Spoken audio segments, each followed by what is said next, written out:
Hey everyone, and welcome to This Explainer. Today we are taking on a massive, honestly fascinating task. We're going to condense 75 years of America's most secretive organization, the Central Intelligence Agency, into a gripping narrative of adaptation. We're going to break down the incredible evolution of an agency that has constantly shifted its shape, its methods, and its targets just to navigate a rapidly changing world. Okay, let's dive into this. Think about it. What actually happens when an agency built from the ground up to fight one specific enemy suddenly wakes up, and that enemy is just gone? The history of the CIA is a story of constant and sometimes frantic adaptation to survive existential threats. It's really about a leviathan constantly learning how to swim in new, incredibly dangerous waters.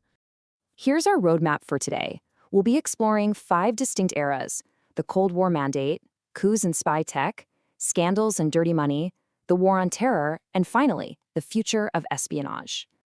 All right, kicking things off with part 1, the Cold War mandate.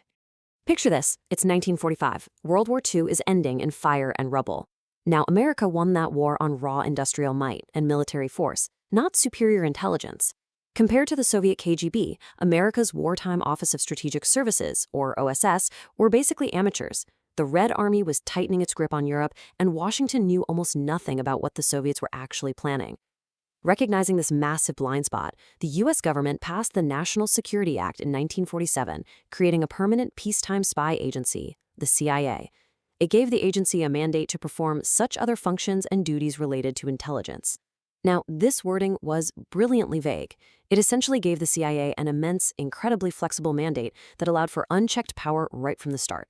But, power needs money, and asking Congress openly would invite way too many questions. And this brilliantly illustrates exactly how they got that money. To rebuild a ruined Europe and stave off communism, the U.S. launched the Marshall Plan, pouring over $13 billion into the continent. But hidden right there in the fine print was a secret arrangement. 5% of those funds, nearly $700 million, was quietly diverted to the CIA. The agency used this initial, massive black budget to influence elections, bribe politicians, and run massive propaganda campaigns all across Europe. But having money isn't the same as having success, right? Early on, the CIA was, as one of their own internal reports put it, fatally penetrated. The Soviet KGB's networks were just too deep. In one early operation, a team of Ukrainian agents trained by the CIA parachuted into Soviet territory. But the mission was totally doomed before takeoff. Why? Because one of the CIA's key handlers was secretly a Soviet informant. The team was instantly killed or captured.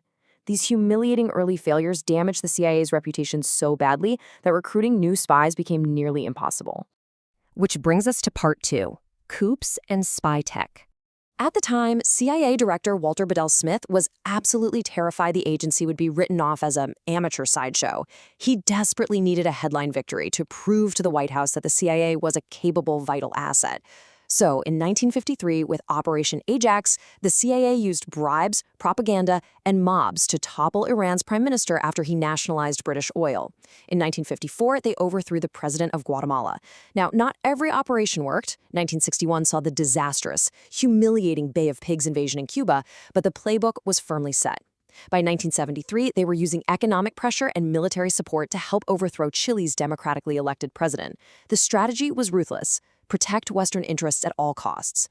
So the crucial point is, despite staging these major political coups, the CIA realized a really hard truth. They simply couldn't beat the KGB at the traditional human spy game. Their deep cover networks were just constantly being compromised. So they made a historic pivot. They leaned into what America was undeniably best at: unmatched, high-tech industrial strength. They pivoted from relying strictly on human spies to relying on machines. The ultimate symbol of that pivot? 70,000 feet. The CIA partnered with the Air Force and Lockheed's famous Skunk Works to build the U-2 spy plane. This wasn't just an airplane. It was essentially a spy satellite with a pilot. Cruising at 70,000 feet up in the stratosphere, it was completely untouchable by Soviet radar and interceptors. Its cameras could photograph objects just 2 feet wide from 13 miles up. It was a technological triumph that finally replaced guesswork with hard, undeniable intelligence. Moving on to part 3, scandals and dirty money. As military conflicts escalated in places like Vietnam, the CIA's shadow wars in neighboring Laos and Cambodia scaled up right alongside them. Running secret militias and massive covert operations required illicit funding streams, which increasingly came through looking the other way on heroin trafficking and expanding secret black budgets. But the overreach wasn't just international. It happened domestically, too. Under Project MKUltra, the CIA actually experimented on unwitting subjects with LSD, sensory deprivation, and psychological torture, all in this chilling pursuit of mind control and creating programmable assassins. Couple this with a brutal Phoenix program in Vietnam, which sought to tear apart the Viet Cong through targeted, often ruthless assassinations, and by the 1970s, the agency's mystique was stripped away. But despite public hearings and massive backlash, those covert habits remained. The infamous Iran-Contra affair in the 1980s essentially worked in 3 wild steps. First, the CIA bypassed official channels to sell inflated weapons to Iran to help free American hostages. Second, they moved those massive profits into secret Swiss and offshore accounts. Third, they used that untraceable money to bankroll the Contra rebels in Nicaragua. And to keep the money flowing, the agency's network even turned a blind eye to cocaine trafficking coming into the U.S. And then there was BCCI, the Bank of Credit and Commerce International, which was widely known as the Bank of the Third World. The CIA used BCCI's massive web of shell companies to quietly launder billions of dollars for operations in Afghanistan, Latin America, and the Middle East. It left absolutely no trace. The problem was the bank was also servicing cartels, dictators, and terror groups. When global authorities finally shut BCCI down in 1991, it revealed a staggering criminal enterprise and dealt another massive blow to the CIA's image. Let's shift gears to Part 4, the War on Terror. In 1991, the Soviet Union, the agency's arch-rival for nearly half a century, completely collapsed. The loss of the Soviets literally tore out the CIA's heart. Without the KGB, the agency faced a massive existential crisis. What exactly was their mission now?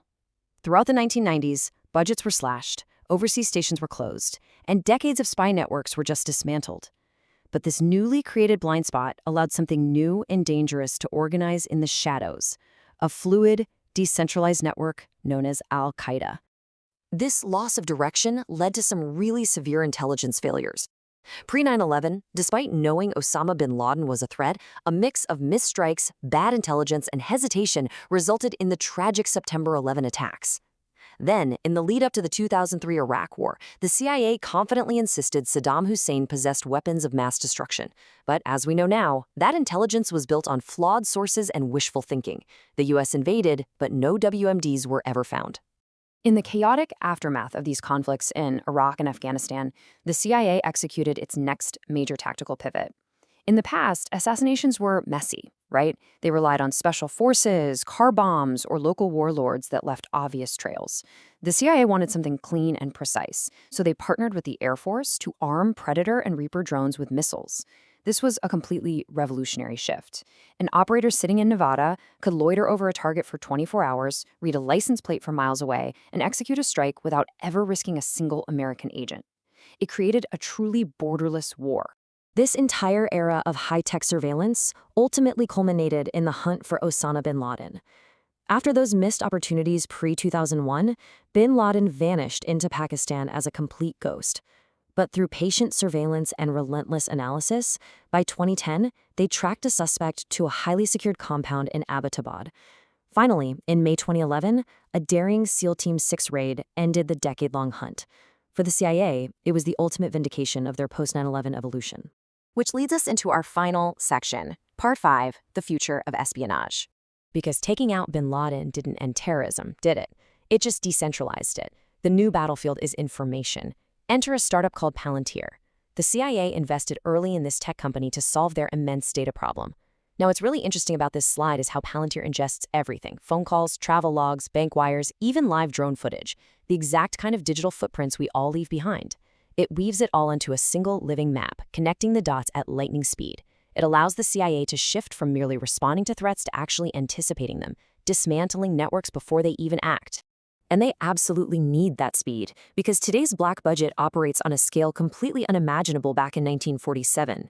The Cold War foe was the Soviet KGB, right? It was based on geography and proxies. But today's modern competitor is Beijing. China is a near-peer competitor, leading in AI surveillance, hypersonic weapons, and quantum communications. So the CIA is pivoting once again, recognizing that the next era of espionage requires dominating advanced engineering and complex cyber operations. From a bunch of amateur spies in 1945 to drone operators and AI data analysts today, the CIA has proven to be an incredibly adaptive leviathan. But in this new world, one mistake could set off a chain of events no one can stop. As we look to the future, we really have to ask, how will this highly secretive agency navigate a fragile, hyper-interconnected modern world where the next battlefield is literally everywhere? Thank you so much for joining this explainer, and we'll see you next time.